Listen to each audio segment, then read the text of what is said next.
voltamos com mais um vídeo. Sim, galera, voltamos com mais um vídeo. E dessa vez vamos falar de Pick and Blue Do It. Sim, eu gosto de dar uma ênfase aí no Do It. Pelo menos eu acho que fica legal. Não sei, será? Bora pro vídeo! É isso mesmo, galera. Hoje nós vamos falar um pouco sobre a arte do jogo. No último vídeo aí que eu falei sobre Pick and Blue, eu trouxe ali a história, né, o GDD do jogo e tudo mais. Como vocês podem ver aqui, eu ainda deixei ele aqui pra gente abordar alguns elementos, né? E aqui eu trouxe a criação do personagem. Assim, eu vou deixar bem claro, tá? E eu quero que isso fique claro mesmo. Eu não sou um ilustrador, assim, profissional. Eu não sou um artista 2D profissional. Eu quebro o meu galho. Eu tenho uma ideia, eu desenvolvo essa ideia e faço. Ah, a proporção que você está usando está errada. Não, eu não estou tão preocupado com a proporção que eu estou usando ali. Eu estou fazendo e construindo o meu portfólio. Se é a forma correta de fazer, se é a forma errada de fazer, eu vou ser bem sincero, não sei. Eu não tô me apegando tanto nisso. Eu acho que assim, o contexto a gente tem que tentar fazer as coisas, não depender apenas de um asset pago ou asset gratuito ou qualquer coisa do tipo. Aqui eu tô arriscando e é isso aí, né? Então aqui eu tenho o meu personagem, o Blue. Aqui eu faço uma pequena rodazinha com as cores dele. Aqui eu faço a sombra dele. Aqui só as linhas, né? Como são as linhas dele. E aqui eu deixei a linha assim mesmo. Por quê? Porque no fundo ele é assim, entendeu? Então eu fiz um rascunho no papel e depois eu passei pro computador e ficou desse jeito e eu gostei. Aí aqui eu tenho ele de frente, ele para um lado, ele de costa, ele para o outro lado. E aí aqui eu falo um pouco sobre o personagem, né? Sobre a raça dele e tal. Aí faço a versãozinha em inglês aqui. Também não sei se está tudo certo em inglês não, mas é isso aí.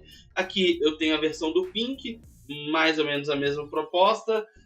Com o mesmo contexto, e aí aqui eu falo um pouco da questão da raça e da questão de como que eles foram criados, né, que foi no laboratório e tudo mais. E aqui eu tenho algumas outras variações, a minha logo, né, a raça deles, e a raça deles possui apenas essas cores, o verde, o amarelo, o vermelho e o laranja.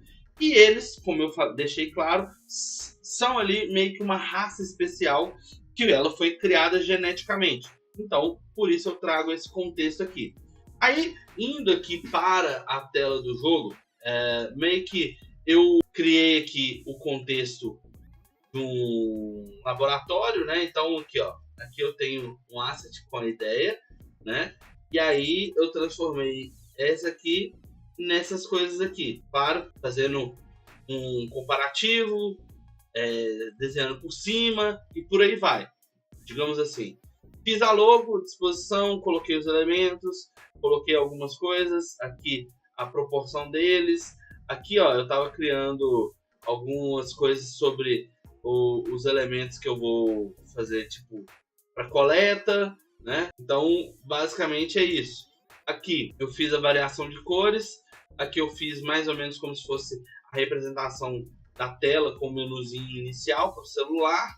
Aqui eu fiz uma variação do botão. Aqui tem uma mão, mas desconsidere essa mão. Aqui eu fiz uma outra tela que seria mais ou menos a tela de seleção de fase, né? Podemos dizer assim, onde a gente tem as estrelinhas, tem os itens aqui, aí cada um poderia ser uma fase. Não sei se eu vou usar essa abordagem ainda. Aqui eu fiz mais uma variação da tela, como que ficaria a tela de fase. Vou confessar para vocês, não achei muito legal, mas tá aqui, né? Aqui eu peguei, lembrei porque tem essa mão aqui. Isso aqui é do outro projeto meu. Aí eu peguei essa mão, transformei ela nesse jeito aqui, para poder dar a exemplificação de que se você clicar de um lado e clicar do outro, o personagem vai girar de acordo com aquele lado. Aqui eu fiz uma variação do personagem com duas cores para poder criar o ícone dele.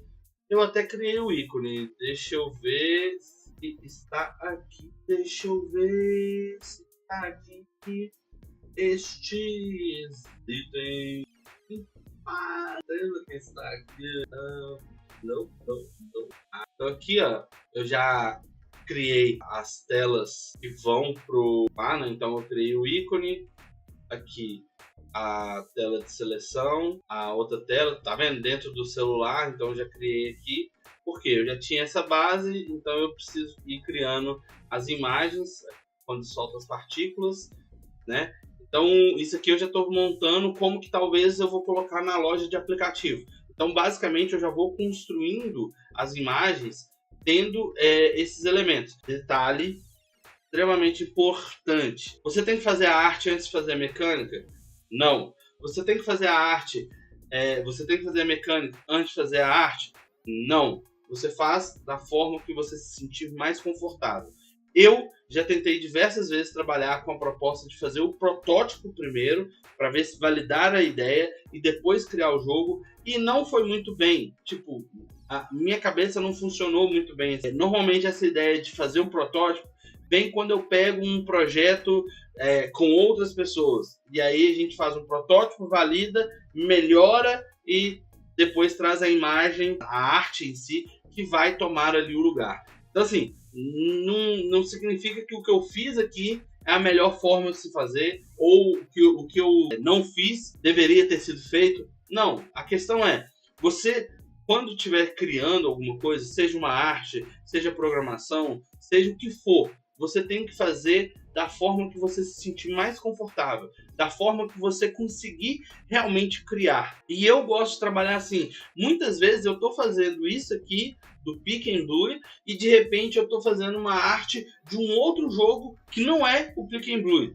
Por quê? Porque eu tive uma ideia que eu consegui fazer um efeito ali que, se eu fizesse no outro projeto, iria se aplicar perfeitamente. Então, assim, é uma coisa minha, né? Eu estou sempre tentando melhorar a forma de conduzir essa questão de criação e tudo mais, mas é aquele negócio, nem sempre a gente vai conseguir controlar algum impulso de criar uma nova ideia, né?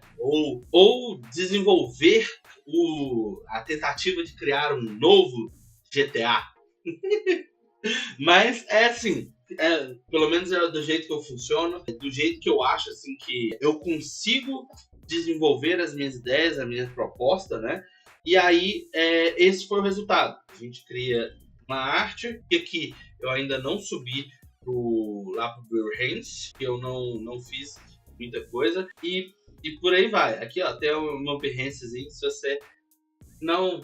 Vai lá, dá uma moral, dá uns likes lá, ó. Esse aqui é o Flyship, vendo? Dá uma moral lá, ó. E assim, uma coisa que eu deixo claro para vocês, sempre que vocês fizerem algo, portfólio, seja GitHub com código, seja com arte, o Artisan com 3D e o 2D, não importa. Um site, pessoal, deixe sempre seu portfólio em atividade.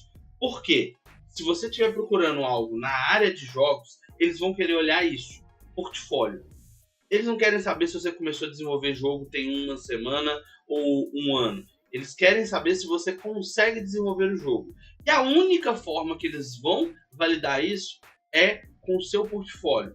Então, assim, se você está querendo aplicar para uma vaga de 2D, treina criar personagens, criar cenários, fazer algo perfeito que conte uma história, uma imagem, um texto, a forma de apresentar isso também conta muito. Um exemplo aqui, ó, a gente vinha aqui no Clan Bird, ó, olha como é que eu fiz. Beleza. Só isso. Beleza. Ficou legal. E tem um trailerzinho também. Tipo, pode ter ficado legal, mas olha essa roupagem aqui, diferente. Aqui o nome do jogo, aqui a logo do jogo, aqui um contexto da história do jogo, aqui o personagem principal em outras poses, aqui os inimigos, todos os inimigos, o cenário, né? Aí se a gente vem aqui, esse aqui é só do personagem. Aqui já tem o personagem, o Barry, o contexto dele, o que eu fiz para ele. Mais ou menos da mesma forma que eu tinha feito no Pick and Blue, tá vendo? A geometria, a sombra, o personagem de frente, de lado, de costa. aqui as cores, aqui algumas expressões faciais. Então, assim, é importante que você crie o seu portfólio sempre que for possível. Então, qualquer ideia que você rascunhar, portfólio. Assim, tente pegar algo que fique bacana, que mostre ali o seu conhecimento, a sua metodologia, né? Porque às vezes você também pega e faz um círculo e quer colocar no portfólio. Olha que círculo perfeito. Não tem problema, mas o contexto é você se autoavaliar. Eu me autoavalio que eu não tenho a manha para fazer arte. E aí eu não gosto tanto assim da arte quando eu finalizo.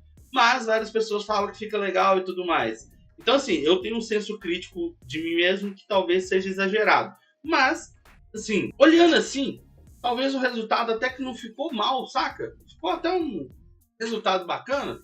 Mas, é aquele negócio. Eu não fico tão satisfeito quanto eu gostaria. Então, muitas vezes eu acabo fazendo coisas que eu não preciso fazer.